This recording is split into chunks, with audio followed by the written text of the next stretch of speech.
Bien-aimés, shalom. Honneur, gloire, force et puissance à notre Elohim.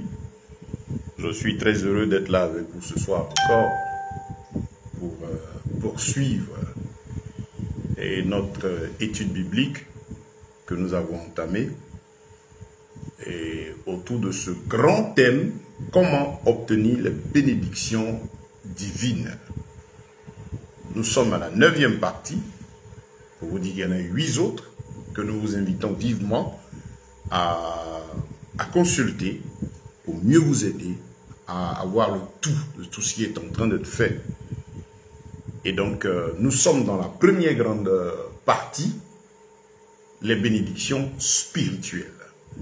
En rappelant toujours ceci, que ce message étant pour les croyants, pour ceux qui ont donné leur vie au Seigneur, nous sommes censés, selon la parole de Dieu, être des hommes et des femmes spirituels. Donc, pour nous qui avons cru en Christ, composé de l'esprit, de l'âme et du corps. Donc, celui qui n'a pas Christ, la Bible appelle homme animal. Qu'il soit mystique, féticheur, spirituel, mondain ou pas, la Bible appelle homme animal. Pourquoi Dieu ne traite-t-il pas d'homme spirituel? C'est tout simplement parce qu'il est sous la puissance du malin et le volet spirituel dans lequel il vit là est faux. Il est sous l'autorité du maître des ténèbres. Le royaume qu'il voit dans ses voies et ses déplacements, c'est le royaume du mensonge, c'est du virtuel. Parce que Satan est le père du mensonge et son royaume, c'est le royaume des ténèbres. Pas autrement. Donc ce sont des hommes animaux. Donc pour nous qui avons cru en Christ, la parole nous appelant hommes spirituels, nous comprenons que nous devons d'abord être nourris spirituellement, bénis spirituellement, rechercher le spirituel qui est la base de notre vie, parce que tout émane du spirituel, même ceux qui n'ont pas le Seigneur l'ont compris. Voilà pourquoi les gens s'adonnent aux pratiques occultes. Et donc, nous devons être bénis spirituellement, comblés spirituellement. C'est la base de tout. Ensuite, bénis moralement, les bénédictions morales. Et puis, pour la nourriture de notre âme. Et enfin, pour notre corps, bénis physiquement. Nous espérons que ce soir, le Seigneur nous permettra de finir cette grande première partie au sujet des bénédictions spirituelles. Donc, comme je dis, je vous invite à consulter les enseignements précédents qui sont disponibles sur le compte Facebook ou YouTube ou même sur WhatsApp pour ceux qui les veulent en audio, pour nous contacter. Nous travaillons à faire en sorte que ceci puisse être utile pour les frères et les sœurs partout, voilà, pour que tous en bénéficient. Nous parlons hier de l'esprit de l'erreur, l'esprit de l'égarement, dont Jean, cet apôtre qui a vécu avec le Seigneur, a pris le temps de parler. Les mises en garde qu'il a données concernant l'esprit de l'erreur, comme dans de certaines versions, de l'égarement. C'est lui qui s'oppose au Saint-Esprit, qui ne confesse pas Yeshua, venu en chair. Et donc, ce sont des mises en garde sérieuses. L'apôtre Pierre même est allé plus loin pour nous dire que cet esprit de l'erreur-là opère déjà. Ils sont plusieurs. Jean l'a répété aussi dans les épîtres. Vous constaterez donc, comme on l'a dit, que dans ces épîtres, les apôtres qui ont vécu près du Seigneur ont pris sur eux de se battre pour mettre des garde-fous, avertir, prévenir les frères, lutter contre l'esprit de l'Antichrist qui s'échait déjà à opérer au sein des frères. Mais c'était difficile parce que ces garants de la vérité étaient là. Vous allez voir tout au long de chaque épître, après lire les actes, que la bataille, en tout cas beaucoup de lettres ont été attribuées aux frères par rapport aux égarements, au désordre, aux mensonges, aux faux prophètes, aux faux enseignements, à l'apostasie, aux hérésies, que les gens essaient de glisser au milieu des frères afin de les perdre. Donc les apôtres se sont battus comme cela. Et à notre époque, c'est devenu plus grave. Pourquoi? Parce que nous sommes vers la fin et le péché est davantage abondant et l'on recherche la vérité. Au début, l'église était la première, l'église exacte, l'église biblique. Il n'y avait pas une église en copie qui était là. Ça commençait par le vrai. Et c'est ce qui est merveilleux avec le Seigneur. Au commencement était la parole. Donc ça commençait par le vrai. Et donc le faux essayait de rentrer dans le vrai pour le détruire. Parce que ça, c'est la stratégie de Satan. Amener l'asticot, le microbe à l'intérieur du verre pour le détruire. Mais le diable trouvait là, comme on l'a dit, l'opposition catégorique des apôtres contre toute forme d'hérésie, toute forme de manipulation que les gens tentaient, poussés par l'esprit de l'Antichrist, qui est l'esprit de l'erreur. En tout cas, ils trouvaient leur opposition. Et la deuxième, troisième génération, pratiquement après eux, ont gardé le même rythme jusqu'à ce qu'avec la grande persécution, ils se dispersent et que ceux qui étaient restés se laissent corrompre et voir ainsi la corruption rentrer dans l'église. Quand les disciples étaient chassés, les gens ont récupéré la vie de l'église pour faire toutes les contrefaçons que vous savez. Pour qui connaît l'histoire de l'église, comprendra l'histoire, pourquoi les versions, l'histoire des multiples versions, l'histoire des multiples communautés. À partir de quand tout ceci a été fait, c'est bon d'être instruit à propos. Quand vous êtes bien instruit, vous comprenez tout ce qui se passe et vous gardez la foi ferme. Donc, les apôtres se sont battus contre cette histoire de faux prophètes. Cet esprit de l'égarement. Et ce n'est pas un combat qui date d'aujourd'hui. Nous allons aller voir dans le livre de Deutéronome, le chapitre 18. Parce que dès le départ, dans la relation de l'Éternel avec l'homme, après il venait parler avec Adam. Dieu est esprit. Donc sa voix vient du ciel. Et donc il faut que spirituellement, notre partie spirituelle soit vivante pour le recevoir.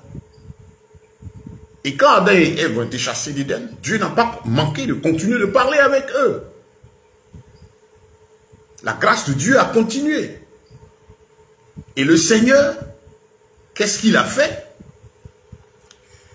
Quand même il établissait Israël, choisissait Abraham, il venait par parler avec Abraham, prenant la forme d'ange.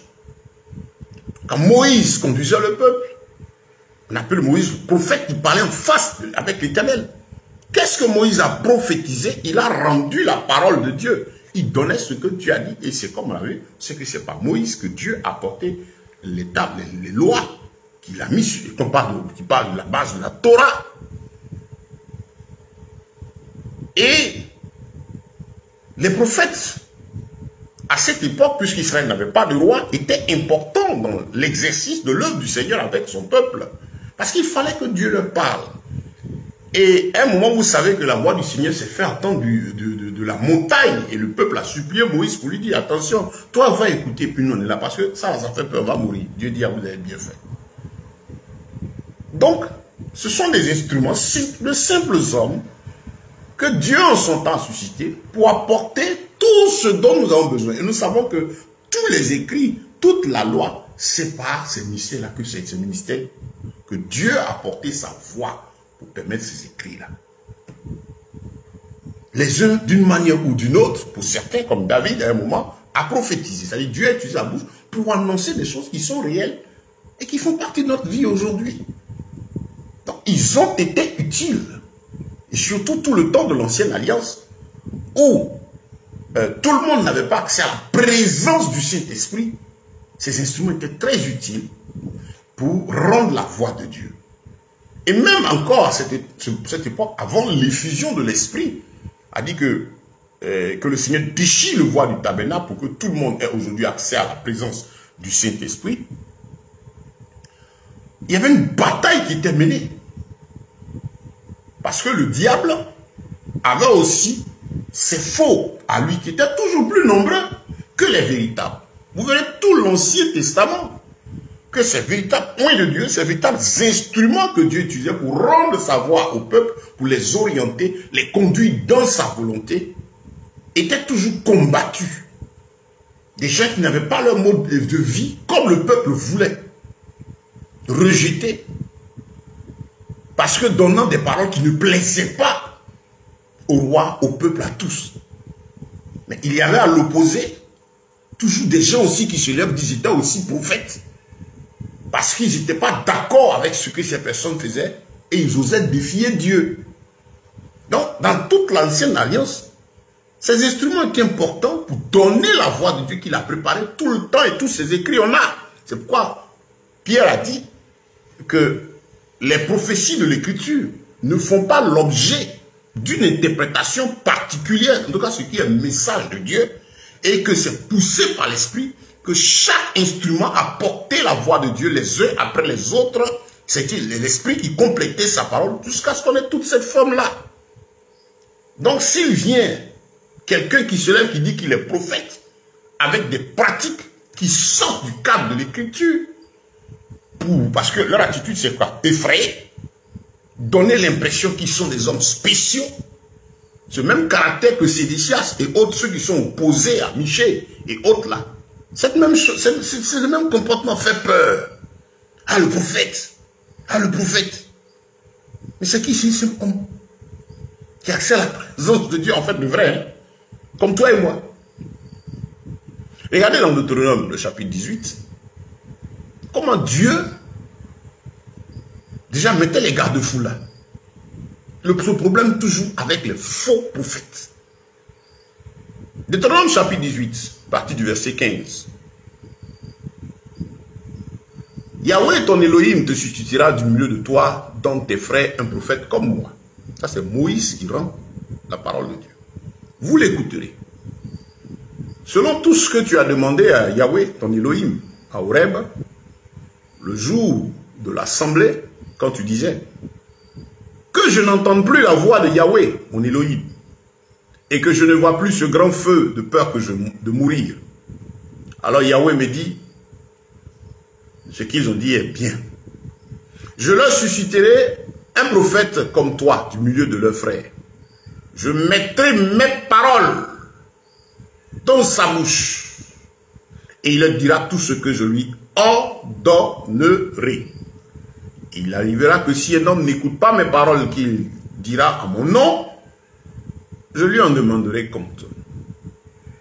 Mais le prophète qui agira de manière orgueilleuse pour dire à mon nom une parole que je ne lui aurais pas ordonné de dire, ou qui parlera au nom d'autre Elohim, de notre Elohim, ce prophète-là, écoutez bien, il mourra. C'est-à-dire qu'on ne joue pas avec la voix de Dieu. Et si dans ton cœur, tu dis dans ton cœur, comment connaîtrons-nous la parole que Yahweh n'aura pas dite? Parce que c'est un impératif, il faut savoir si c'est de Dieu ou pas. Quand le prophète parlera au nom de Yahweh, et que ce qu'il aura dit n'arrivera pas, ce sera une parole que Yahweh ne lui aura pas dite. C'est par orgueil que le prophète l'a dite. N'aie pas peur de lui. Voyez un peu? Et donc Dieu dit, je vais susciter un prophète. Donc le prophète est censé donner. C'est un instrument qui ne se lève pas pour dire ce qu'il a envie de dire. Au contraire, l'unité et la simplicité doivent le caractériser. La Bible déclare que nous qui enseignons devons faire attention parce qu'on sera jugé plus sévèrement. Je ne me lève pas pour enseigner parce que j'ai envie d'enseigner, ça me plaît. Mais parce que le Seigneur m'a suscité pour cela. Et même s'il m'a suscité, je suis conscient que je dois n'ouvrir la bouche que lorsqu'il m'inspire de dire quelque chose. Parce qu'il ne faut pas que je dise des choses qu'il ne m'a pas dit de dire. Certains s'amusent avec même la prédication, ce n'est pas du jeu. C'est une histoire de vie ou de mort chaque instant. On peut perdre, comme donner de la vie, la joie aux gens. Et celui qui prêche ne doit avoir peur. Il y en a, c'est devenu un jeu pour eux. Parce qu'ils veulent dominer, parce qu'ils veulent voir des gens en bas d'eux, parce qu'ils ont soif de leur mouvement d'émancipation, ainsi de suite. Et donc, ces personnes-là s'amusent avec. Mais on va rendre compte à Dieu, tu vas rendre compte à Dieu. Arrête-toi, est-ce que tout ce que tu es en train de dire, c'est le Seigneur qui t'a dit? Dieu m'a dit, Dieu m'a dit, Dieu m'a dit. Ce qu'il te dit là, est-ce que c'est conforme à l'écriture? Est-ce que tu as la crainte de Dieu? Tu le dis pourquoi? Pour que les gens aient peur de toi? Pour que les gens soient nombreux dans ton écurie? Plusieurs à courir après toi, tu cherches du sensationnel pour que les gens courent après toi? Attention, le Seigneur dit, malheur à toi, si ce que tu dis là, ce n'est pas lui qui t'a dit. Et j'ai vraiment peur pour beaucoup de frères, de personnes aujourd'hui. Dieu m'a dit, Dieu m'a dit, Dieu m'a dit, l'Esprit me dit. C'est terrible. Quand les gens font la divination, ils mettent ça sur le compte du Seigneur. Je ne sais pas qui va vous pardonner. Hein? Parce que si vous mentez sur le Saint-Esprit, vous blasphémez contre lui, je ne sais pas qui va vous pardonner. Ça, c'est du blasphème, du mensonge sur le dos du Seigneur. Il faut avoir peur, frère. Et donc, ici, quand le Seigneur parlait, il dit à Israël, c'est vrai, tu vas te poser la question de savoir, le vrai prophète, là, comment le reconnaître? Le Seigneur dit à travers l'accomplissement de ce qu'il dira. Quand ce ne sera pas accompli, c'est que ce n'est pas bon. Mais faites un sondage de tout ce que les gens racontent, toutes leurs prophéties, toutes leurs montages. Il n'y a rien qui s'accomplit. Et puis ce ne sont même pas des prophéties. Ce sont des proclamations. Ce sont de leurs désirs qu'ils émettent, qu'ils appellent prophéties. Parole de divination. Prophétiser, annoncer, parler de la part de l'Éternel pour annoncer la voix de Dieu. Cette voix de Dieu qui n'est autre chose que déjà ce qui est écrit. Le ciel et la terre vont passer. Les prophètes vont passer. Mais la parole ne passera pas. Donc tout prophète, tout individu, celui qui dit qu'il est prophète, ce qu'il est en train de dire, doit être démontré par la parole. Comme Pierre a dit, ce n'est pas toutes les prophéties ne font pas l'objet d'une interprétation particulière. Ces prophètes qui sortent carrément de l'écriture. Dont la mission consiste aujourd'hui à vous éloigner de l'écriture. Parce qu'ils ont peur de l'écriture. L'écriture est la seule qui les dénonce. Le Seigneur dit, si n'a pas dit quelque chose, ça ne s'est pas accompli, c'est que c'est un menteur. Il doit mourir. N'aie pas peur de lui. N'aie pas peur de lui.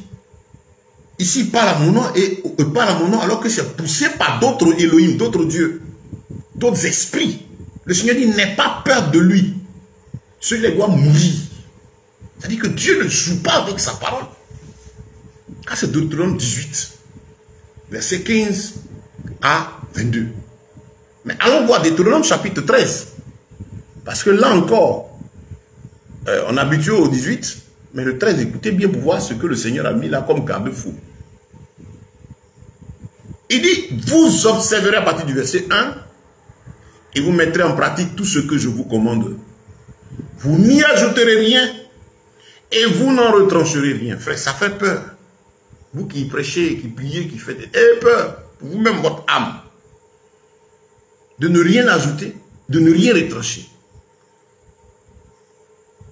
S'il s'élève au milieu de toi un prophète, ou un rêveur de rêve, je suis dans la version BYM, Bible Yeshua Mashiach, vous pouvez l'avoir aussi dans Dabi, bon, c'est pas les mêmes, voilà. Qui donne un signe ou un miracle. Écoutez bien, s'il s'élève au milieu de toi un prophète ou un rêveur de rêve, 10 heures de bonne aventure, qui donne un signe ou un miracle, écoutez bien, et que ce signe ou ce miracle dont il a parlé arrive, s'il te dit, allons après d'autres Elohim que tu ne connais pas et servons-les, tu n'écouteras pas les paroles de ce prophète, ni de ce rêveur de rêve, car Yahweh, votre Elohim, vous met à l'épreuve pour savoir si vous aimez Yahweh de tout votre cœur. Si vous aimez Yahweh, votre Elohim, de tout votre cœur et de toute votre âme. Vous marcherez après Yahweh, Elohim, votre Elohim. Vous le craindrez, vous garderez ses commandements. Vous obéirez à sa voix, vous le servirez et vous vous attacherez à lui. Mais on fera mourir ce prophète-là, ou ce rêveur de rêve. Parce qu'il a parlé d'apostasie contre Yahweh, votre Elohim, qui vous a fait sortir de la terre d'Égypte et qui vous a délivré de la main des esclaves pour vous bannir de la voie dans laquelle Yahweh, votre Elohim, vous a ordonné de marcher. Tu ôteras le méchant du milieu de toi. C'est très terrible. Ce passage-là, les gens courent et le passent. Deutéronome chapitre 13, verset 1 à 6 que je viens de lire. L'autre côté, Deutéronome 18, il dit quand le prophète va dire que ça va pas se réaliser, c'est pas lui dire, on doit le tuer. Vous avez beaucoup de comédiens, faites le sondage, tout ce qu'ils vous disent, ça ne se réalise jamais. Mais pour vous tromper, pour attirer l'attention des gens sur ce qu'ils racontent, il faut bien des manifestations dites spirituelles, des œuvres artificieuses qui sortent de l'ordinaire pendant qu'il parle. Il lève la main, 20 personnes tombent, il prend ici, il court, il va sur le côté, les gens courent avec lui. Il vient, les démons qu'il a invoqués, il fait comme jouer au ballon, il type, les gens tombent. Il dit, ah, vraiment c'est un prophète. Puis il appelle toi, ton oncle s'appelle ceci, cela, quand même c'est vrai. Et alors ils ont d'autres techniques, ils ont des complices dans la foule, ils font semblant de s'entendre, comme s'ils ne se connaissent pas, ils s'entendent avant, et la personne vient. Et il y a un qui a mis un passeport dans sa chaussure, et il dit, lui priait, le passeport a apparu, tiens au pied, on tire le pied, on fait sortir le passeport. Vraiment, c'est triste. C'est triste. Ça dit, il faut toutes ces mises en scène. Même encore quand ils sont très loin poussés dans le mysticisme, avec l'aide des démons, ils font beaucoup de gestes qui sont poussés par les esprits, effectivement, mais qui ne sont pas en vérité. Voilà que le Seigneur, dans Jean chapitre 4, il dit les vrais adorateurs vont adorer le Père en esprit et en vérité. Vous voyez, si le Seigneur n'avait pas ajouté en vérité, là, ça allait donner des excuses à tout le chaos, le désordre qu'on voit. Oh, mais c'est une manifestation spirituelle. Mais est-ce que c'est en vérité? Est-ce que c'est soutenu par l'Écriture? Regardez ce que le Seigneur dit ici. Il dit, verset 1, Deutéronome 13, de ne pas ajouter et de ne rien retrancher à sa parole. De prendre sur nous, d'observer et de pratiquer ce qu'il dit. Et il dit, s'il s'élève au milieu de toi un prophète qui vient, ou un rêveur de rêve, ce sont des rêveurs, des diseurs de bonne aventure, des séducteurs, et qui donne un signe, il lève la main, il dit ceci, et que la chose arrive. Ça c'est quand même, c'est vrai, parce qu'il vient être un démon pour le faire, parce que Satan a même le pouvoir de faire descendre du feu du ciel, pour si possible séduire les élus. C'est parce que le feu il descend du ciel que c'est Dieu. C'est parce qu'il y a un miracle que c'est Dieu. Parce que Satan aussi falsificateur. Notre Dieu fait des miracles. Le diable aussi, il en fait. Mais les miracles de Dieu sont authentiques. Et produisent la crainte de Dieu, produisent l'amour de Dieu, produisent la conversion. Tandis que les soi-disant miracles de Satan sont passagers, émotionnels, dans le but de tromper la vigilance. Et mais quand vous suivez ceux qui le font, ils vous enseignent à avoir des attitudes autres que ce que le Seigneur enseigne. Par exemple, aujourd'hui, le gars vient, il lance, il fait des petites scènes là, et il dit, acte prophétique, prends du sel, de l'eau, rentre à minuit, fais ceci, et puis il y a ça. Il dit, ah, c'est le prophète. Il t'enseigne à suivre d'autres dieux. Il n'y a aucun rituel à faire. Parce que Yeshua, Jésus, a payé le prix du châtiment qui produit la paix à la croix. C'est fini. C'est en son nom, au nom de Yeshua, quel que soit ce que vous avez, vous priez au nom de Jésus. Il n'y a aucun rituel à faire. Il n'y a aucun geste à faire. Tout a été accompli à la croix. Il n'y a pas à se lever pour aller acheter de l'eau, pour aller prendre une bouteille, pour acheter l'eau de papa tant, l'eau de maman tant. C'est triste. Il n'y a rien à faire. Tout a été accompli à la croix. Et donc, le Seigneur dit, si jamais il annonce un signe, et que ce signe arrive. Oui, parce que par la divination, on a expliqué, l'esprit de Python a la capacité de vous dire ce qui est et ce qui se passe à l'instant T dans votre vie, une fois que vous venez, que vous vous soumettez à lui. Ce démon rentre en contact avec les esprits qui vous suivent. Et puis, il dit ce qu'il y a. Et on est émerveillé. Mais c'est rien d'extraordinaire. Ce n'est pas l'œuvre du Seigneur. Et donc le Seigneur dit, si jamais il annonce des artifices, c'est lui Dieu qui permet. Et quand il fait ça, après il te dit, va, fais ci, fais ça. Quand vous commencez à le suivre, il vous commence, vous êtes même maintenant dans des attitudes qui n'honorent pas le Seigneur. À poser des actes. Il dit non, ça sort du prophétique. Ça sort de l'esprit, tu ne peux pas comprendre. Il faut faire, tu ne peux pas comprendre. Le Seigneur dit, c'est lui qui te met à l'épreuve. Pour savoir si tu aimes ton Elohim de tout ton cœur, de toute ton âme. Est-ce que tu vas te laisser séduire par des manifestations physiques que quelqu'un a fait, Est-ce que ces pratiques, ces artifices, ces rêves, ces petits signes qu'il a fait, tu vas les suivre au lieu de suivre le commandement du Seigneur, la parole de Dieu elle-même, qui t'appelle à la sanctification, qui t'appelle à fuir le mal, qui t'appelle à la consécration. Deutéronome 18, 13, pardon, 1 à 6. Le Seigneur dit, ce prophète-là, on le fera mourir. Parce qu'il a parlé d'apostasie. Dieu ne veut pas qu'on dévie la foi de ses enfants de lui. Il ne veut pas qu'on dévie l'attention de ses disciples, ses brebis pour lesquels il a payé le prix à travers l'œuvre de Yeshua. Il ne veut pas qu'on détourne leur attention de lui. Pourtant, c'est ce qui se passe.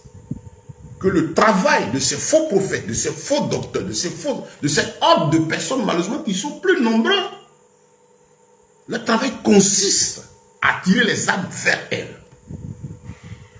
Donc faites attention, ce n'est pas parce qu'il y a un soi-disant effet miracle que c'est Christ. Non. Ça nous amène à quoi? Ce qu'il dit là, lui-même sa vie là, c'est quoi? C'est très important, bien-aimé. On fasse le choix de la vie éternelle. Pas qu'il n'y a pas de véritable. Le véritable prophète, sous le temps de la grâce, comme dans l'ancien, c'est un porte-voix du Seigneur. Et aujourd'hui, avec l'accomplissement de l'écriture, on a toute la loi, la parole qui a été révélée en Christ, accomplie en Christ. C'est tout qui est donné là.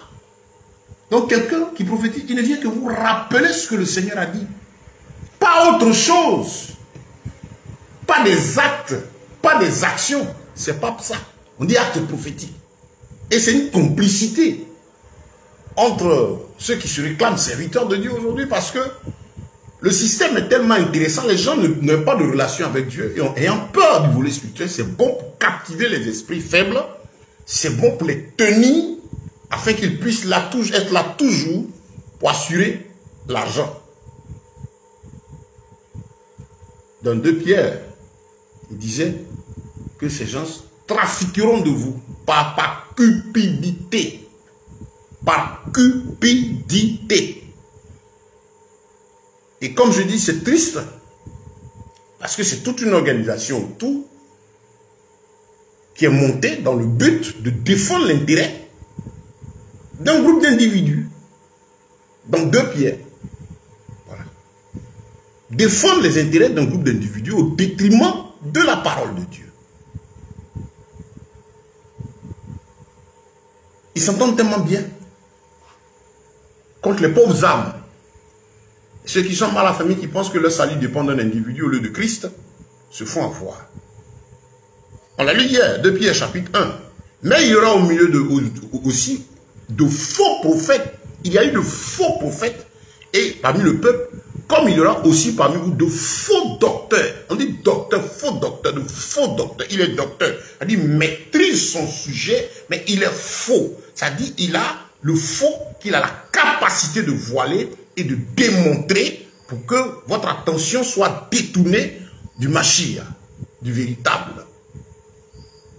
Ils introduisent secrètement des sectes de perdition. Vous voyez leur pratique, vous voyez leur vie. Ils s'efforcent à détourner l'attention des âmes de Christ. Parce que le véritable point de Dieu travaille à vous révéler Christ, à vous emmener à s'attacher à Christ, à dépendre de lui, à fuir le malin, à vivre dans la sanctification, à plaire à Dieu. La Bible dit, il renie le Seigneur qui les a rachetés. Parce que là encore, certains ont eu la grâce de le connaître. Mais la Bible déclare que tout ce qui sort d'Israël n'est pas Israël. Amenant sur eux une ruine soudaine. Et beaucoup les suivront dans leur perdition. Et à cause de la voix de la vérité sera calomniée. Ce n'est pas le désordre qu'on voit, je le blasphème. Les gens se moquent du témoin du Seigneur. À cause de tous ces comédiens. Certains sont dans des loges mystiques, ils sont assis. Leurs grands maîtres sont là-bas dans leur pratique. Ils savent que celui-là est leur disciple. Ils ont des objets, des choses qui font qu'ils sortent de la parole de Dieu. Des pratiques, des cérémonies d'onction, de dédicaces, avec des œuvres, des choses qu'on n'a jamais vues dans la Bible, qui sortent de nulle part et qu'on veut vous faire justifier. Les pauvres âmes, nous on pleure pour les pauvres âmes qui ne lisent pas la Bible, qui ne sont pas fermes, qui n'ont pas la crainte de Dieu, mais la crainte de ces individus. On doit me consacrer. Je dois porter tel habit. Parce qu'il faut que son habit fasse peur. Quand il démarche, il a sa canne. Les symboles occultes. Ils ont le système de patriarche. Il y en a même, on dit, c'est eux qui oignent les bishops. Les onctionnés. Tout ça crée un mystère pour faire peur aux pauvres âmes afin qu'ils aient l'attention détournée de ce bien-aimé Seigneur et Sauveur Yeshua qui a donné sa vie à la croix, aussi simplement, qui est descendu de la croix. La Bible l'a livré, dépouillé, Satan les a exposés publiquement. Les pharisiens ne l'ont pas aimé parce que son mode de vie, sa simplicité, ont toujours dérangé leur intérêt et le système de domination qu'ils ont établi.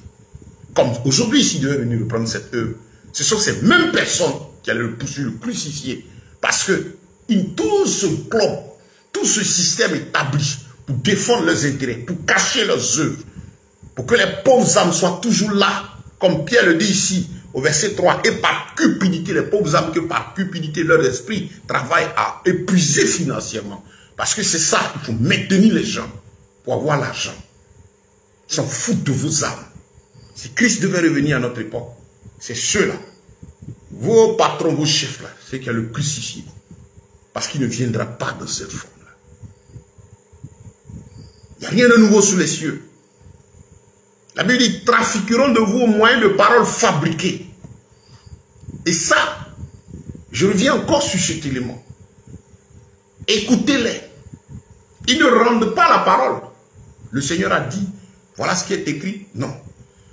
Ils sont fabricants de citations. Toute leur stratégie, c'est des citations. Des démonstrations, des citations. Ah, le prophète a dit. Parce qu'il faut que les gens le suivent. Au lieu de dire, ainsi parle le Seigneur, répentez-vous. Non.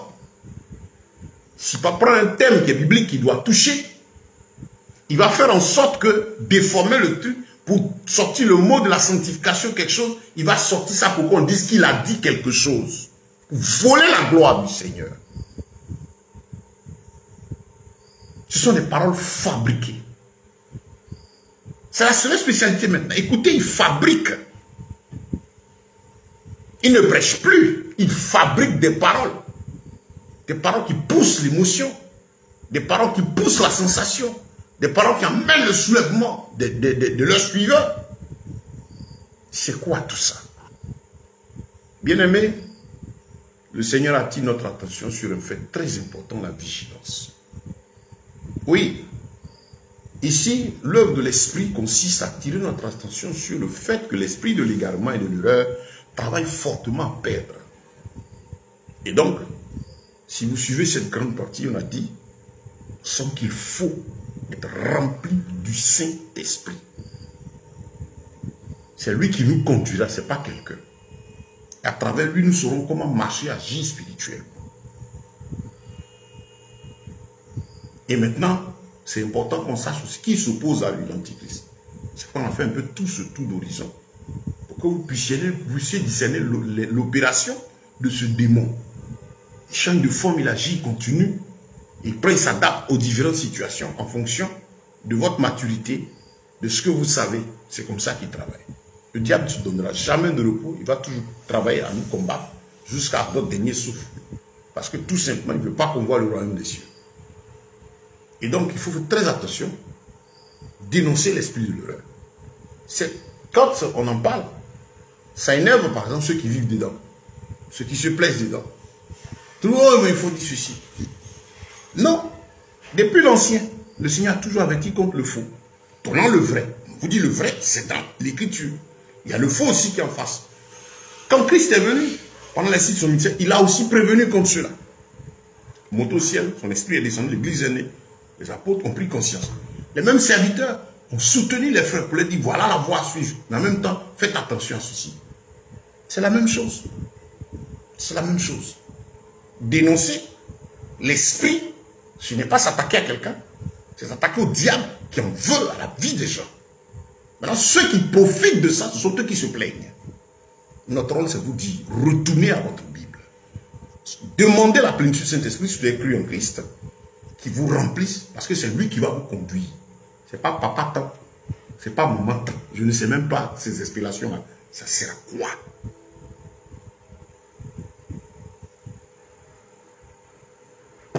sont arrivés à materniser la foi, paterniser la foi. Je ne sais pas ça sert à quoi tout ça. Ça va énerver certains, mais que ça vous énerve. Mais arrêtez de voler la gloire de Dieu.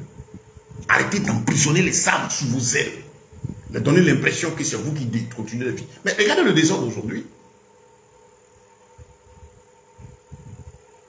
Il y a une émission qui passe sur le canal. L'émission de LMTV, animée par notre bien-aimé frère Sambo et le pasteur Tumou, tout le monde sait le nom. J'aime bien suivre. Il y a eu plusieurs mois, et la plupart des... Pour les cas, c'est dû à des problèmes d'immaturité spirituelle. Il y a des cas même où vous allez voir, il y a des cas où vous avez vu, on a vu un cas où il y a un pasteur qui s'est levé et qui dit qu'il était au courant de ce qu'une famille avait de l'argent. Un 20 millions là. Donc il s'est arrangé à embobiner l'esprit de la femme du monsieur qui est faible. Donc allez prendre les 20 millions, 22 millions, que lui, lors du programme, son Dieu a lui révélé que quelqu'un devait faire une offrande de 20 millions. Parce qu'il avait été informé par la dame. La dame se lève et dit, ah, c'est elle. C'était sur la pèlerin de la Seine. Et elle a voulu embobiner son mari pour aller prendre les 20 millions et déposer les 2 millions en bronze et débris. Si Dieu a permis qu'on ait ceci, il appelait même la dame Maman Jésus, parce qu'il avait manipulé son esprit. Mais Dieu soit loué, le frère, c'est pas laissé embobiner. Ils ont eu à faire des offrandes habituelles, mais là, ça va pas. Malheur à lui s'il avait fait. Il était mort aujourd'hui. Mais Dieu soit loué. Il s'est opposé jusqu'à ce que ça arrive dans le cadre de l'émission. Le monsieur demandait à ce qu'il ait l'intervention du pasteur pour que la chose revienne en ordre. Mais qu'est-ce qui s'est passé? C'est une belle démonstration de l'attitude de ce qui se passe actuellement. De parler, le frère n'est pas convaincu. Jean-Pierre le pasteur, il a trouvé que tiens, il dit, mais ça c'est une petite affaire. La femme m'a quitté son foyer pour aller s'asseoir à l'église. Tant que le monsieur ne donne pas les 20 millions, elle ne va pas. Et le monsieur soutient ça, le soi-disant pasteur en question. Puis dans les émissions de Point d'accord, je ne connais pas la date, mais qu'est-ce qui va se passer? À un moment de la scène, le frère dit, bon, ah, Dieu m'a parlé. Madame s'est levée à danser. Le pasteur en question s'est levé, content. Voilà, tu as devenu raisonnable maintenant. Il dit, mais voilà, le frère dit, oui, effectivement, Dieu lui aurait parlé que les 20 millions là, il va faire l'offrande. Mais quand eux vont prendre, il va donner la femme, il va déposer. Mais si le pasteur prend, il n'a qu'à lui remettre à le frère les 20 millions. Ouh, le gars s'est énervé. Ceux qui se rappellent. Le frère dit, Dieu lui a parlé. Toi, Dieu passe par où pour te parler? Tu as été où et comment? Regardez un peu ce qu'ils ont réussi à faire. Et ça, il n'est pas le seul. Ils sont plusieurs comme ça. On a entendu plusieurs fois dire, mais toi, Dieu parle par où pour te parler? Ils ont réussi à mettre dans l'esprit des âmes que Dieu ne peut pas leur parler. Et que c'est à eux que Dieu parle. Tandis qu'eux, ils parlent à Dieu pour les âmes. C'est où ça? C'est où? C'est où c'est écrit? Le Saint-Esprit a été donné pour que Dieu te parle toi aussi. Si quelqu'un t'a dit ça, que tu es dans cette disposition, c'est que tu es en prison. Il faut être délivré. On a vu la scène. Le gars s'est énervé parce que le frère a dit que Dieu lui a parlé. Dieu est passé par où pour te parler? Qui t'a oint? Comme si ce sont eux qui décident de mettre là. C'est ce qu'ils ont réussi à faire. Hein. C'est eux qui oignent, qui choisissent à qui Dieu peut parler. Ça, c'est dans leur business là-bas. Mais dans la Bible, l'Esprit de l'Éternel est donné à tout le monde. Nous l'avons rappelé à l'effusion de l'Esprit dans la chambre haute. Tout le monde a reçu le Saint-Esprit. Au même titre, la même langue de feu est descendue sur les 120. De là, chacun, les ministères ont commencé à exercer, les dons ont commencé à exercer, et chacun, ils étaient tous des frères et des sœurs, séments les uns les autres. La Bible dit, sur les 120 disciples, tous au même titre disciples. Il n'y a pas un qui est plus grand que son ami. Si quelqu'un vous fait savoir que lui, il est plus grand spirituellement, il est dans une dimension où vous ne pouvez pas arriver, que vous avez besoin d'être tout le temps sous ses ailes, c'est un menteur. Il cherche à vous posséder, vous empêcher de grandir. On est tous appelés à rentrer dans la présence de Dieu, à chercher la face de Dieu. Ça ne veut pas dire désobéir à l'ordre de l'autorité, non. Quelle est cette histoire de vouloir s'imposer, de dominer sur les pauvres âmes pour qu'ils soient toujours des suiveurs? Parce que quand on a compris que la mission consiste à faire des disciples, on est content de travailler à ce que les gens soient édifiés, qu'ils soient autonomes spirituellement, et qu'on laisse le Saint-Esprit travailler en eux. C'est ce que les apôtres ont fait. Voilà pourquoi les histoires d'argent, tout ça, ce n'était pas des choses qui étaient récurrentes au milieu, parce que ces gens-là rendaient la vérité sur chaque sujet, travaillaient, et l'Esprit de Dieu qui habitait dans ses frères, qui, comme avec les chrétiens de Béret, écoutaient les gens, étaient convaincus, les offrandes, les dons qu'il faisait, mais ça dépassait de loin les dîmes. Ça dépassait de loin les offrandes habituelles. Parce que celui qui convainc le cœur pour donner était là à l'œuvre. Mais maintenant qu'ils l'ont foutu dehors dans les cœurs, qui se tient à la porte, et que les gens ont toujours besoin de l'argent, il faut créer des systèmes d'emprisonnement des âmes pour pouvoir garantir toujours le minimum dont ils ont besoin. Et quand cet argent, ils ne l'ont pas, mais c'est les malédictions, c'est tout ce qu'il faut proférer contre les pauvres âmes. Avec ces temps difficiles, ils sont tellement aveuglés. Ces gens qui vivent sur le dos des âmes comme des sangsues. Allez lire Isaïe 34. Le Seigneur dit, il reprochait à ces gens-là de tenir ces brebis dans leur bouche. Vous mangez les âmes. Mais le Seigneur dit, il va les arracher de votre bouche, vous allez vous rendre compte. Qu'est-ce qui se passe? Avec ces temps qui sont compliqués, mais, messieurs les prophètes, messieurs les docteurs, les spécialistes, vous ne comprenez pas que la vie est devenue dure. Vous n'avez pas d'inspiration pour dire, réfléchissons pour voir comment, qu'est-ce qu'on peut faire pour permettre aux frères de sortir de la précarité. Comment organiser les frères pour entreprendre? Pour que le pouvoir économique des uns et des autres soit relevé. Parce que la vie socio-économique devenant de plus en plus difficile, c'est par la diversification des sources de revenus qu'on pourra déjà avoir les moyens de faire face aux augmentations et en les multipliant, de pouvoir avoir un peu plus, avoir des revenus additionnels intéressants. Ça, votre esprit là ne vous dit pas ça. Tout ce qui vous donne, c'est technique de comment ils vont donner, et les gens finissent, ils sont dépouillés. Il y en a qui ont pris leur école, qui ont vu leur vie socio-économique écroulée. Parce qu'ils n'étant pas solides, sont rentrés dans ce jeu. En Europe même, c'est grave, hein. Les frères de là-bas souffrent. Quand vous n'êtes pas consacré au Seigneur, vous êtes en danger, frère. Donc voilà, la base de tout ça, c'est d'être plein du Saint-Esprit qui vous conduira. Parce que chaque jour que vous allez avancer, on aura toujours de nouvelles distractions du malin. Il ne se fatiguera pas jusqu'à la fin. Regardez, nous sommes à une époque où le péché a de jolis noms. Et même, il est adopté à l'église. J'ai entendu quelqu'un dire, je fais tel concert, je peux aller dans tel endroit mondain. Ce n'est pas interdit par la Bible. Et si on me dit, je m'en vais rencontrer le diable, c'est là que je ne vais pas. Mais le diable, il est où? Si les gens voyaient le diable partout, là, est-ce que vous pensez qu'ils allaient aller se déplacer là? Mais c'est là que le diable se trouve. Vous n'avez pas de communion avec le monde. Il n'y a pas de relation de Christ et les ténèbres. Le gars en vie, il a son plaisir. Il a son péché qu'il aime. Pour ne pas que les âmes soient choquées de le voir dans des situations compliquées, ils préparent leur esprit. Ils peuvent aller boire. Ils peuvent aller faire ceci. Ils peuvent aller à telle manifestation qui ne glorifie pas Dieu. Mais il faut préparer l'esprit des pauvres âmes mal affermis pour qu'on les voit là-bas, les gens ne disent rien. C'est pour ça que c'est ça le diable. Il est tien. Sortez du milieu d'eux. Toi, c'est là-bas tu es. Et puis tu dis que ton Dieu, là, il te soutient à ça. Frère, si vous ne lisez pas vos Bibles, vous êtes en danger. Si vous n'êtes pas attaché au Saint-Esprit, vous êtes en danger. On ne peut pas tout vous donner, tout sur l'apostasie, tout ce grand désordre. Il y aura toujours des choses. Mais sachez que le fondement, c'est la relation intime avec le Saint-Esprit. Demandez la plénitude du Saint-Esprit, qui va vous donner une vie de prière, une vie d'attachement à la parole de Dieu, de telle sorte que vous n'avez pas besoin qu'on vous enseigne. Je l'ai déjà expliqué, quand Jean l'a dit, l'onction que vous avez reçue, l'esprit que vous avez reçu, vous enseigne, vous n'avez pas besoin qu'on vous enseigne. Ça ne veut pas dire, vous n'avez pas besoin d'écouter les prédications, non. C'est dû à quoi? Le Seigneur dit, mes brebis me connaissent, elles connaissent ma voix. Le Saint-Esprit est venu pour nous conduire dans toute la vérité, dans la parole. Donc quand on le reçoit, c'est lui l'enseignant, c'est lui l'éducateur à l'intérieur. Il nous amène à méditer, il nous amène à prier. Et donc, il y a le dépôt qui se constitue par cette relation intime avec lui. Au point que, dans la progression, dans les rencontres, dans l'écoute des messages, ça dit que tu n'as pas besoin qu'on t'enseigne, ça veut dire que lui, il est à l'intérieur pour te faire entendre les prédications. Par exemple, je suis en train de prêcher, le Saint-Esprit va t'aider à discerner que ceci est vrai ou cela est faux. Et donc, lui, il t'enseigne sur le dépôt que tu as et il t'enseigne en éclairant ton esprit sur celui qui parle. Vous comprenez? Si vous suivez très bien. Donc, étant en nous, il nous permet de comprendre. Ceci est vrai ou ceci est faux. Voilà son rôle.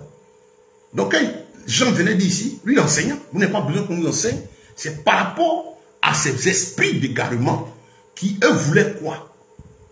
Ils voulaient quoi? Ces personnes, ils voulaient être votre enseignant. Ça dit que lui, il veut que vous n'ayez pas de liberté, vous dépendez de lui, sa conception, c'est dit. C'est comme ce qu'on voit dans leurs écuries, dans tous ces groupes. Vous avez les messages de temps, les messages de temps. Les gens qui ne vivent que par ça, par le message de Bishop temps, de ceci, cela. Leur travail consiste à ce que vous n'ayez pas de liberté face à la parole de Dieu, mais plutôt que vous soyez prisonniers de leur conception, de leur dit, de leur parole fabriquée.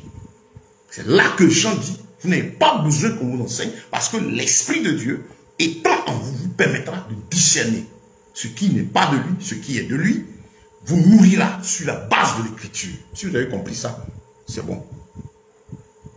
Il faut être rempli du Saint-Esprit, bien-aimé. Et donc, il vous permettra d'être à l'abri. Rempli du Saint-Esprit va vous permettre d'avoir une intimité véritable. On a compris aussi, quand on parlait, je crois, dans la 6e ou 7e partie, de la mission du Saint-Esprit. Ce n'est pas de faire la volonté de notre chair. Il est venu pour nous aider à plaire à Dieu, à vivre, à dominer cette chair et ses passions, ses convoitises. À ne pas aimer le monde, être dans le monde, dans cette chair, et la dominer, la vaincre. Et suivre les bonnes dispositions spirituelles qui mènent dans la présence de Dieu. La mission du Saint-Esprit, c'est de conduire à nous l'effacement, l'humilité et la simplicité.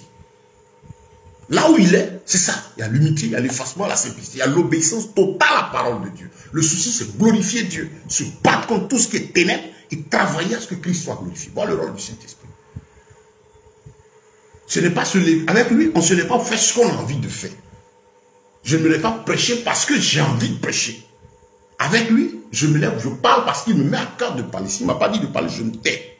Quand on est serviteur de Dieu, ce n'est pas collègue de Dieu. Un serviteur, c'est un esclave. Un esclave, c'est celui qui fait ce que le maître lui a dit. Je prends l'exemple souvent des servantes. Vous avez une servante, vous lui dites le matin tu balais, à midi tu prépares, le soir tu laves les enfants. Vous lui avez donné un programme.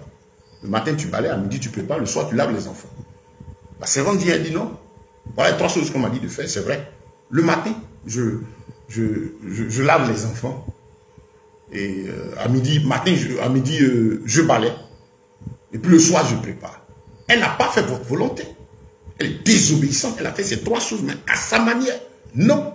Le serviteur, le mot servir, c'est être comme un pouce-pouce. Tu n'as pas de volonté. Tu es un canal. La Bible, nous sommes censés être le temple du Saint-Esprit qui vient, qui nous utilise, il fait ce qu'il veut, et puis il retourne. N'ajoutez rien, ne retranchez rien. Nous avons vraiment besoin de cette plénitude de l'Esprit. C'est notre victoire. La présence, l'intimité avec Dieu est la blessure. Si vous n'avez pas d'intimité avec Dieu, vous ne pouvez pas vivre la foi. Vous serez maltraité par les gens. Pourtant, le Seigneur veut que tu aies cette intimité. Si tu l'as, gloire à Dieu qui te fortifie davantage. Si tu es perturbé, arrête-toi, cherche sa présence. Tu as cru en Christ, il t'a fait la grâce de le reconnaître. Parce que c'est une grâce qui est de le reconnaître. Maintenant, je rentre dans sa présence. Le diable va te fuir. Ce n'est pas quelqu'un qui est responsable de tes problèmes. C'est toi-même. Ésaïe 59 sont des iniquités qui font que Dieu ne vient pas à ton secours. Sinon, il entend, il voit. Sa main n'est pas courte, ses oreilles ne sont pas dures. La base qu'il a donnée, c'est appeler à la sanctification. Depuis la Genèse jusqu'à l'Apocalypse, tous les enseignements de l'Écriture, vous n'allez jamais voir le Seigneur. Non, toi, tu as des problèmes parce que ton oncle a fait tant. Regardez tout l'ancien, regardez tout le nouveau. L'interpellation, les messages ont toujours été adressés par l'Esprit au cœur de l'individu qui l'entend pour l'appeler à la sanctification, à la repentance, appeler à Dieu. Dans le nouveau, dans l'ancien, comme dans le nouveau, ça a toujours été comme ça. Pour que l'homme vienne adorer son Elohim, pour que l'homme vienne à observer les commandements de l'Éternel, pour que l'homme vienne à obéir à Dieu. À partir de là, il est présent et il vous conduit.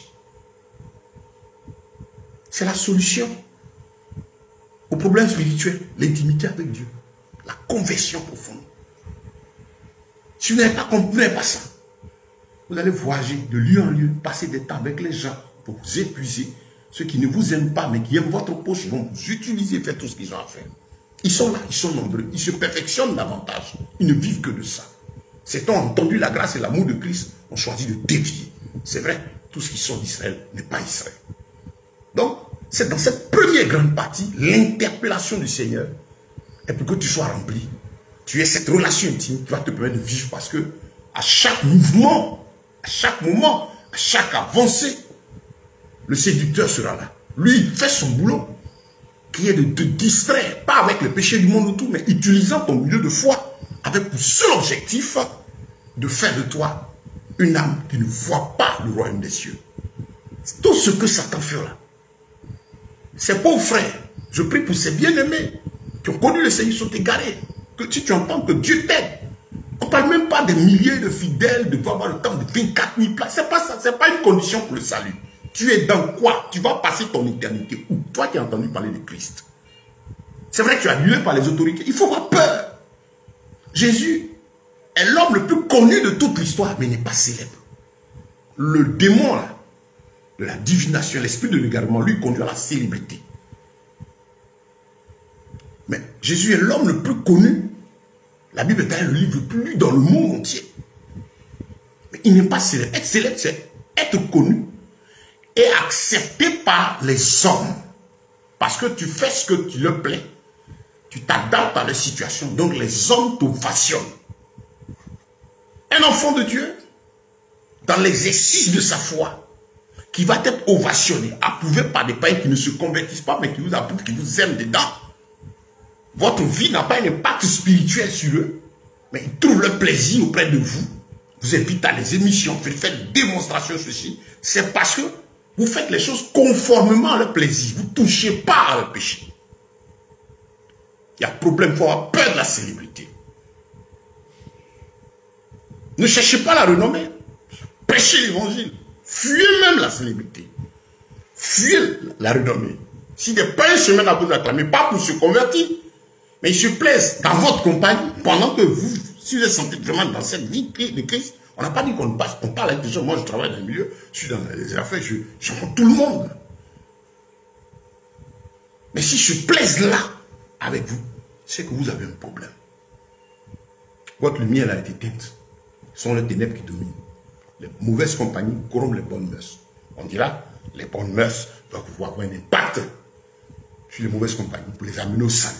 Je ne dis pas de ne pas marcher avec ceux qui ne connaissent pas Christ, comme ces faux prédicateurs qui vous demandent de ne pas parler à tel collègue, de ne pas parler à tel frère, de ne pas parler à tel parent, de vivre en autarcie. Tout ça parce qu'ils ont peur que vous découvriez la vérité. Leur stratégie, séparer les familles, séparer les vies. Alors que Christ a dit, on n'a pas à lutter contre la chair et le sang. Ça, c'est l'un des signes aussi. Quand vous écoutez ces messages, ces prophéties qui vous amènent à lutter contre un homme, à lutter contre la chair et le sang, un parent, un ami, une femme, un collègue de service, à prier même pour que des gens meurent, fuyez cela, ce n'est pas l'esprit de Dieu. Les gens aiment ça parce qu'il y a le désir de vengeance, de méchanceté, d'orgueil qui les pousse. Donc ils entendent de tels messages, ils sont contents, mais ils vont mourir. Cette année, cette nuit matin, les gens vont mourir. Lui, il a prié, telle personne est morte, c'est un sorcier. Si quelqu'un me le fait, ça dit c'est un mystique. Parce qu'ils ont des pratiques pour tuer, dans la cabale et autres. Bien-aimés, faites attention. Nous, on n'a pas lutté contre la chair et le sang. Éphésiens chapitre 6. Allez voir les armes spirituelles. J'aurai l'occasion de prendre ces éléments-là plus en détail spécialement sur un autre sujet. Pour que vous compreniez qu'on n'a pas lutté contre les hommes. Le sorcier, là, il n'est rien, c'est un simple souffle comme vous et moi. C'est un démon qui l'anime. C'est au démon que vous avez affaire, pas à l'individu. Donc quand vous ratez votre cible, le démon s'amuse. Parce que vous êtes en train de prier contre un homme. Et il sait que la Bible dit de ne pas le faire. Et c'est pourquoi le démon là continue à vous fatiguer. Vous faites les tours du monde de délivrance de ceci, de tout cela, parce que la cible est mal orientée et vous vous opposez à la parole de Dieu en priant contre l'homme, contre la tante, et ainsi de suite. Ils ont même fabriqué un truc qu'ils appellent l'esprit humain. On en parlera sur un autre sujet bien. Frère, que le Seigneur soit béni. Que le nom de notre Elohim soit glorifié. Attachez-vous au Seigneur. Attachez-vous au Seigneur. Cherchez sa présence, cherchez sa face. Lui seul nous enseignera. Lui seul te guidera. Tu n'as pas besoin que moi je t'enseigne. Tu as besoin que le Saint-Esprit t'enseigne. Tu as compris ce que j'expliquais tout à l'heure. Et lui en toi te permettra d'avoir le discernement pour savoir que celui qui est en train de parler, c'est aussi moi à travers lui qui rend cette parole, et cette parole est vraie. Ou elle est fausse. Quand on est de Dieu, on n'a pas de mal et qu'on craigne Dieu, qu'on aime le Seigneur, on travaille à ce que les âmes s'attachent à Christ. On est content d'être mis à l'épreuve. Quand quelqu'un est vraiment animé de l'Esprit de Dieu, s'il se réclame, instrument de Dieu, serviteur de Dieu, il est content même qu'on éprouve ce qu'il dit. Il ne presse pas les gens, il ne pousse pas les gens à agir, à obéir. Au contraire, il est content quand une âme dit, je vais prier. Parce que je ne suis pas convaincu, je vais prier. Parce que j'ai besoin que Dieu me rassure. Quand vous voyez quelqu'un, il est fâché pour ça, c'est que ce n'est pas l'Esprit qui l'anime. Il y a de véritables soins de l'Éternel, mais ils ne sont pas nombreux. C'est véritable, c'est des gens qui vivent dans la crainte de Dieu. C'est véritable, c'est des gens qui s'attachent au Seigneur. C'est véritable, leur travail consiste à attirer votre attention sur le Mashiach, sur Yeshua, sur Jésus. C'est véritable. C'est des gens, quand on cherche à les amener pour faire du bruit parce qu'il a prié qu'il y ait un miracle, parce que Dieu effectivement fait des miracles, il déchire ses vêtements, donc donnez gloire au Seigneur. Leur mission, c'est vous rappeler qu'il faut rentrer dans la bergerie, dans la demeure secrète de l'Éternel, dans les profondeurs de la parole. C'est véritable. Travail, prie pour que Christ se révèle à vous. C'est véritable. Leur boulot, c'est insister. Dès que vous acceptez Christ, ils se battent pour que vous soyez remplis du Saint-Esprit. Sachant que le fait d'être rempli du Saint-Esprit, ce n'est pas un homme qui donne. Nous, on peut baptiser d'eau. Le Seigneur baptisé d'eau. Mais le don du Saint-Esprit, le baptême du Saint-Esprit, c'est Dieu qui, regardant votre cœur, dit, il est venu, elle est venue, il est sincère. Et donc, lui, vous donne son esprit. C'est Yeshua qui vient, que lui-même descend dans le temple qui est disposé maintenant pour qu'il vienne. Il vient s'asseoir sur votre cœur. C'est là que quand Dieu est dans ton cœur, il prend le trône du cœur. Vous commencez à aimer les choses de Dieu et ça transparaît dehors. Ce n'est pas la comédie que les gens disent. Non, Dieu c'est dans le cœur. C'est que le cœur, c'est le centre de la vie. Tu feras de l'Éternel tes délices. Il donnera ce que ton cœur désire. On a expliqué, ça veut dire obéir à la parole. Aime les choses de l'Éternel, aime la parole de Dieu, parce que tu ne connais l'Éternel que par sa parole. Ne viens pas par la convoitise. Psaume 37, verset 1 à 4, le 4 seulement.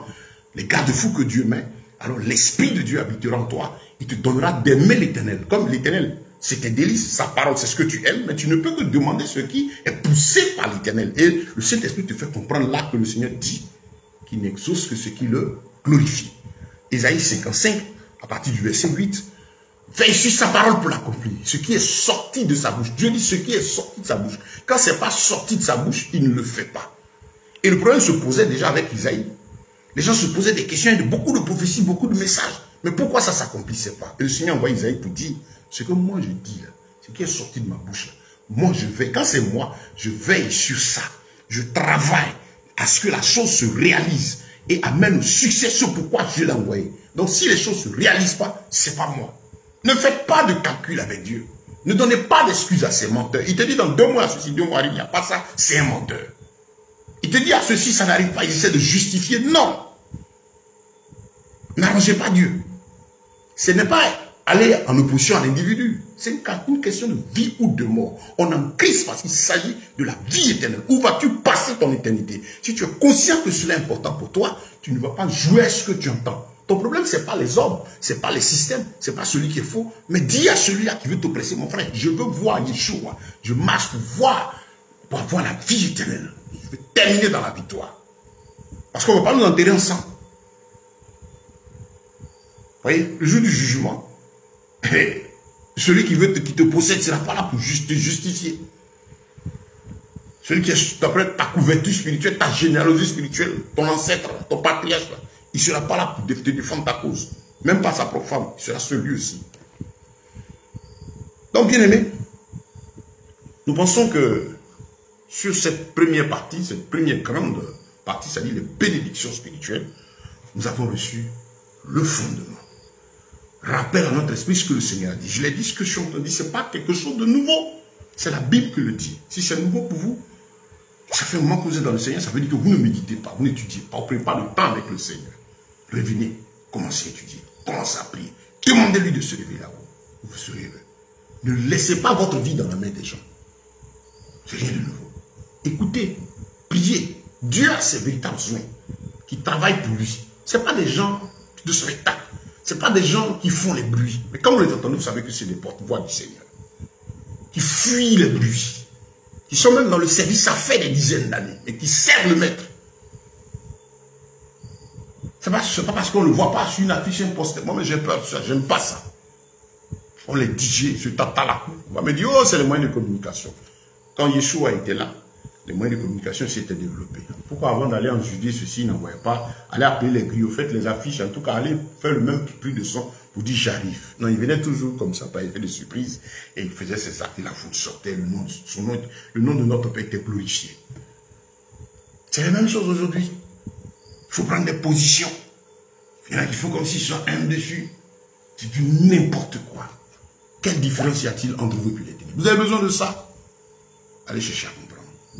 Bien-aimés, voilà donc le fondement. Comme je dis, on ne peut pas tout sortir sur les ténèbres. C'est pas possible. Parce que le diable, il est varié dans ses actes. Mais on a le Saint-Esprit qui est là.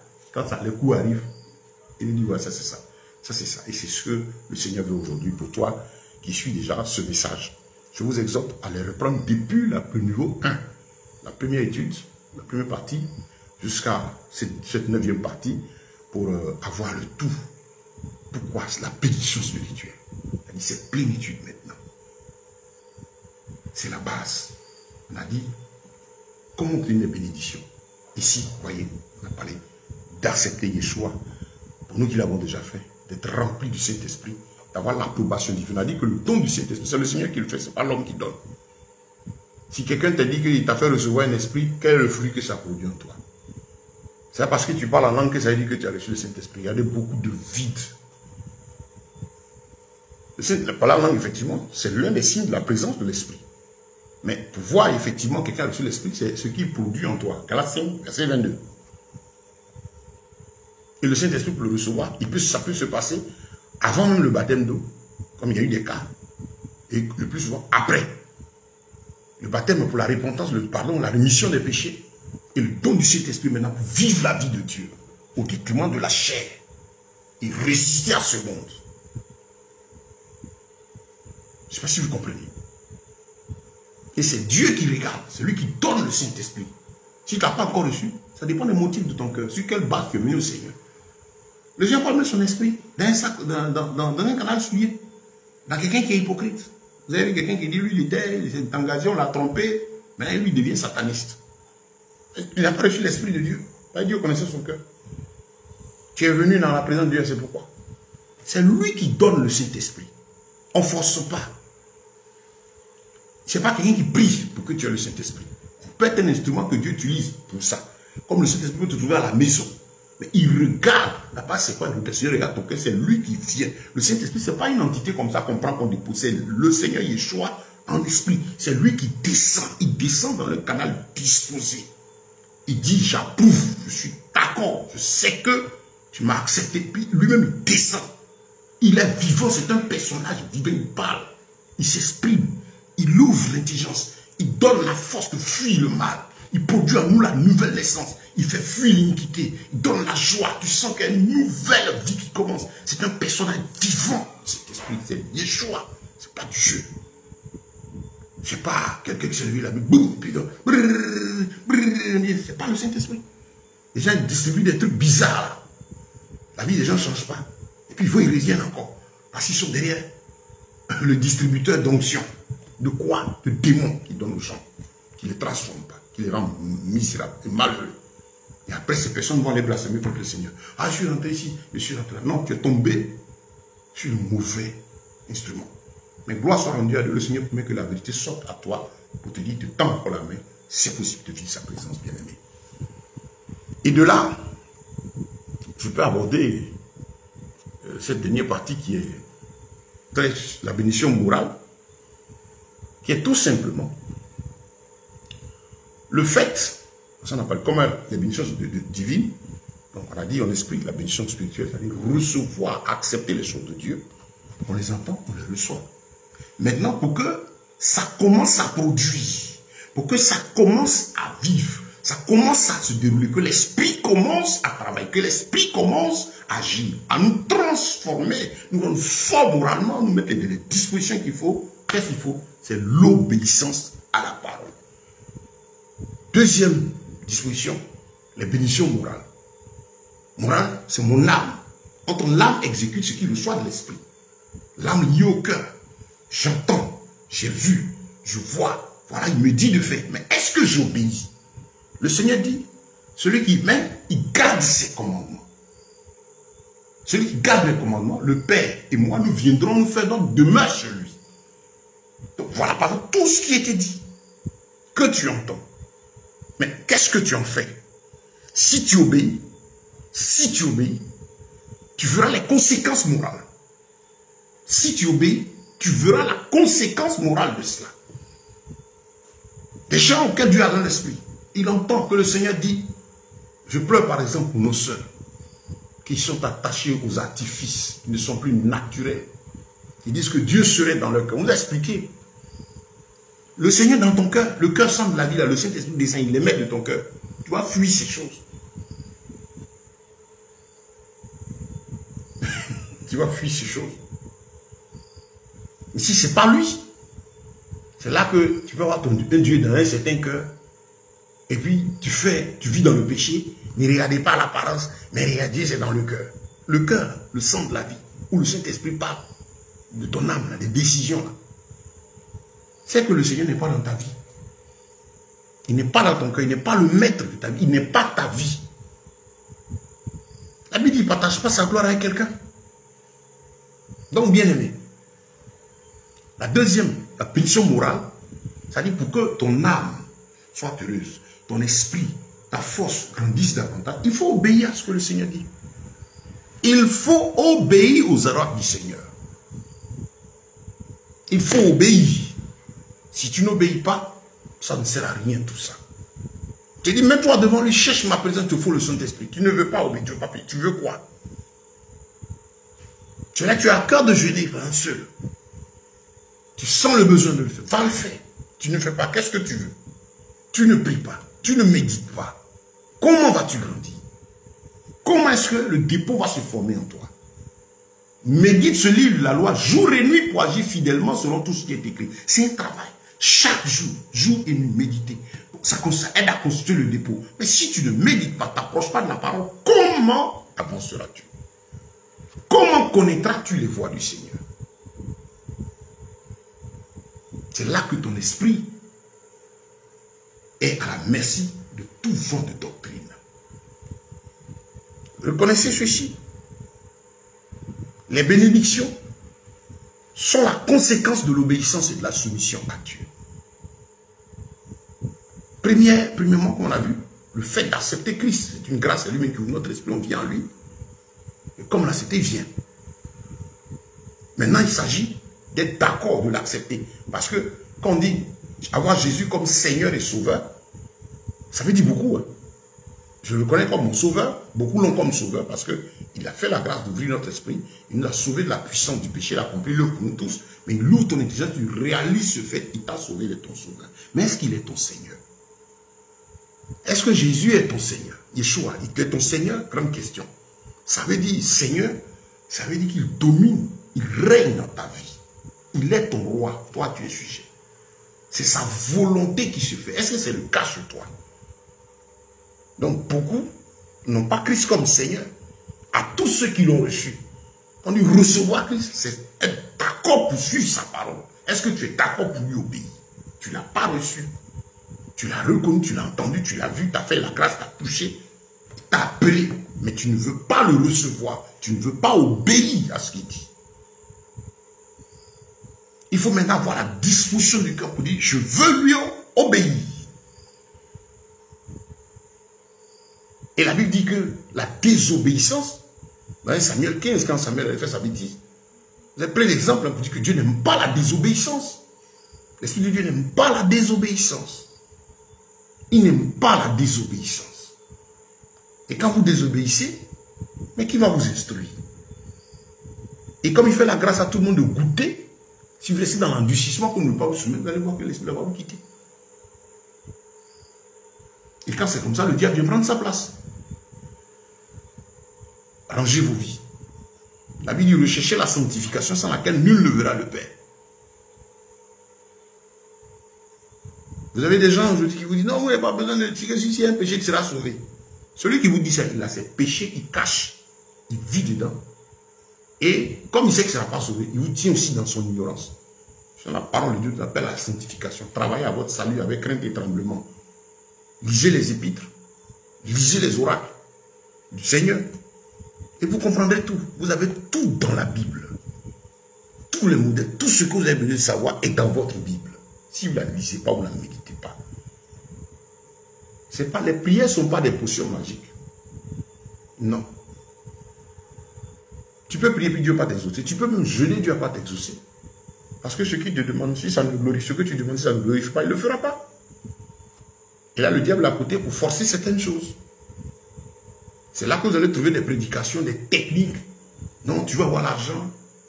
Il faut faire telle offrande à telle heure. Tu as un truc qui est bloqué là. Tu veux voyager, les pasteurs, les passeports. L'évangile du voyage. C'est quel événement voyager là? C'est quel événement? Tu vas voyager.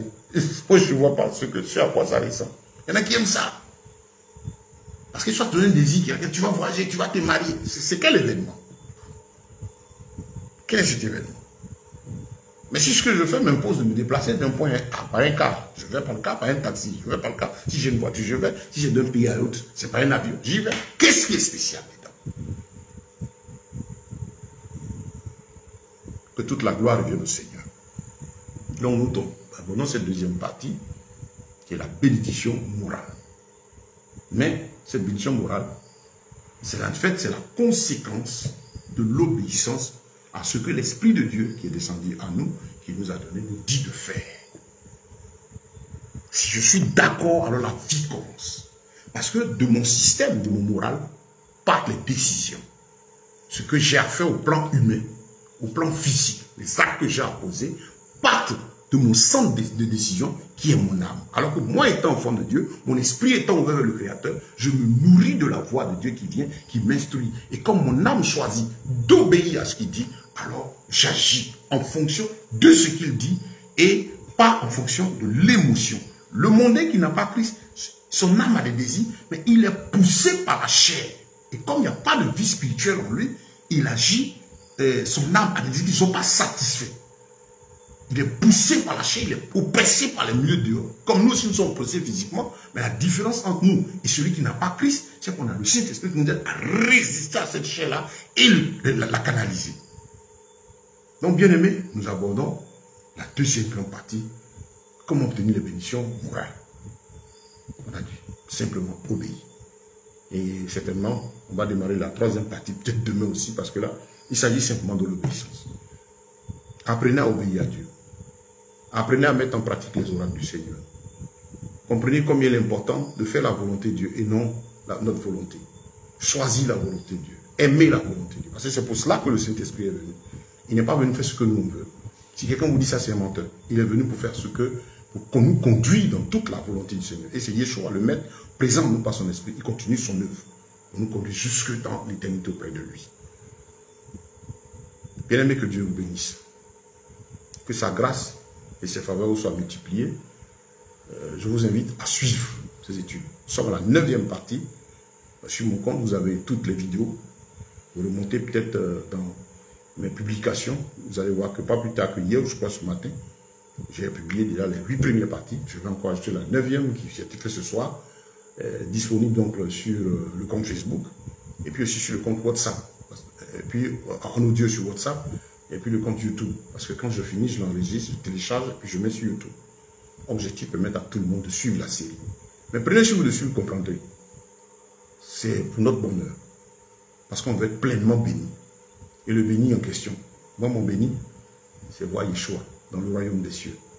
Et pendant que le temps n'est pas encore arrivé, comme les 300 soldats de Gédéon que Dieu a choisi, être au travail, faire ce que Dieu veut que je sois en train de faire. Parce que je suis appelé à travailler, je suis appelé à prier, je suis appelé à marcher sur la tête. Je suis encore dans cette chair qu'il faut canaliser, soumettre à la volonté de Dieu, pendant que mon esprit n'oublie jamais qu'à tout moment, la trompette va sonner. C'est pourquoi ce bien-aimé a quitté le royaume des cieux, est venu à donner sa vie précieuse à la croix et a payé le prix du châtiment pour de la paix.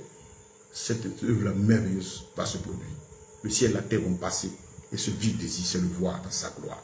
Mais en attendant, je suis à mon poste. Et j'espère qu'il en est de même pour toi et que vous comprenez ce qui est fait. Que le Seigneur vous bénisse. Que le shalom de notre Dieu vous soit multiplié. La paix du Tout-Puissant soit avec vous.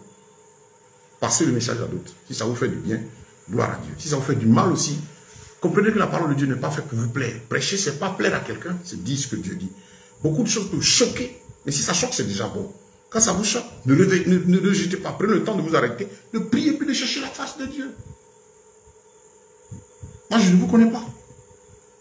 Quelques personnes que je connais. Il y a des gens qui vont sur cette vie que je ne connais pas. Je n'ai pas de problème avec quelqu'un. Je n'ai pas à lutter contre la chair et le sang.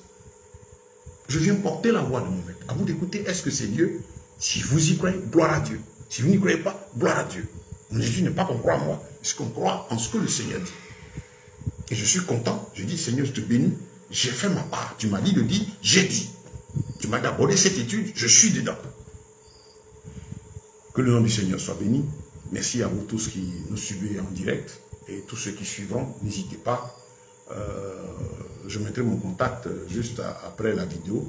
Mon contact WhatsApp, ceux qui veulent m'écrire. Objectif, vous soutenir, prier pour vous, vous aider, contribuer à votre édification. Voilà, nous apportons un plus. Parce que le Seigneur, par mille moyens, nous éduque. Que le nom du Seigneur soit béni. Que sa grâce et ses faveurs et sa paix soient avec vous. Qu'il bénisse vos familles, qu'il bénisse vos vies. Je rappelle, téléchargez ces vidéos-là pour vous et pour les autres. Commencez à les suivre. C'est pratiquement 1 heure de temps, 1h15, maximum 1h20 chaque soir. Bon, il y en a qui disent que les temps sont longs. Bon, moi, je prêche quand le Seigneur me dit arrête-toi, je m'arrête. Vous pouvez prendre le temps pour écouter progressivement. C'est pour votre âme, c'est pas pour quelque autre chose. Il y en a pour lesquels on dit non, il faut intervenir de façon succincte. Les gens n'aiment plus trop lire. Nous, nous lisons, nous prions. On est 24 heures sur 24 avec le Seigneur. Et donc, ce qu'il nous dit de faire, on le fait. C'est à vous de vous organiser pour trouver du temps pour une intimité avec votre Dieu. C'est ça aussi. Si on cherche des prédications juste de 15 minutes, j'ai pas trop le temps. Aujourd'hui, c'est grave. Je cherche 15 minutes, j'ai petit 20 minutes, 5 minutes. Parce qu'il n'a pas le temps. Mais c'est comme ça que ton verre sera rempli. Au tiers, à moitié. Et le diable viendra mélanger de l'eau d'abord. Ton verre n'est pas plein. Crée-toi du temps. Prends du temps pour ton Dieu. Le Saint-Esprit, ce n'est pas une présence momentanée. C'est une vie avec toi 24 heures sur 24. Je suis avec vous tous les jours jusqu'à la fin du monde. Shalom, shalom, shalom.